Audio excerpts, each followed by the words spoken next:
11:23. Diariamente estamos viendo imágenes, esto en materia internacional, por supuesto, de la guerra en Irán y también en el Líbano, en los ataques que ha llevado adelante Israel precisamente en la zona sur de ese país, de su frontera. Pero estas imágenes son realmente impresionantes y corresponden a un despacho de colegas que estaban cubriendo ahí en terreno la guerra. Isel Guerra nos acompaña aquí en el estudio para contarnos qué fue lo que ocurrió, Isel.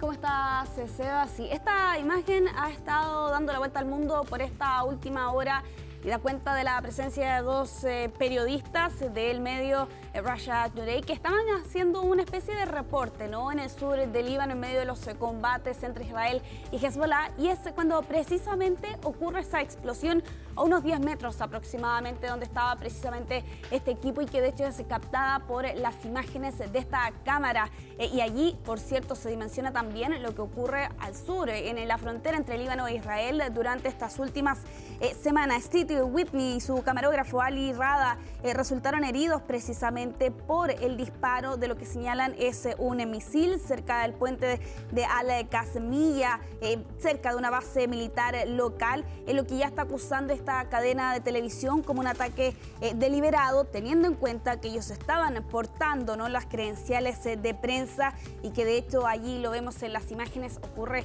en cosa de segundos. Ambos están conscientes, recibiendo atención médica en un hospital local, pero lo cierto también, Seba, es que estas imágenes son elocuentes, ¿no?, y que dan cuenta, por cierto, del riesgo en el que se ven sumidos también los periodistas que están en la zona del conflicto trabajando precisamente en estas condiciones, pero aquí con esta cadena de televisión que ya está acusando directamente un ataque deliberado a este equipo de prensa al portar precisamente las insignias que los identifican, claro, precisamente como profesionales de los medios. Exacto, los distintivos que llevan todos los que están trabajando ahí en la zona, poniendo en riesgo su integridad, como podemos ver claramente en este video, realmente muy cerca. Sí, a ese misil. Sí, apenas unos 10 metros. Se calcula aproximadamente sería el lugar donde impacta finalmente este misil. Hasta este momento Israel no se ha referido respecto de este hecho. Yo te mencionaba, ellos están con vida, sí resultaron efectivamente heridos, están siendo atendidos en un hospital cercano de ese lugar, pero que también da cuenta de lo que ha estado atravesando esta zona de Medio Oriente en estas últimas semanas. Israel está intentando adentrarse más en el Líbano. Recordemos que están llevando a cabo, por cierto, también estas operaciones terrestres limitadas y selectivas contra Hezbollah en esta escalada que hemos visto en esta guerra declaradamente regional, donde también se han involucrado otras naciones en Medio Oriente, y esta imagen, ¿no?, que está dando la vuelta al mundo por estas horas, otro de los episodios que ha marcado el conflicto en estos últimos días.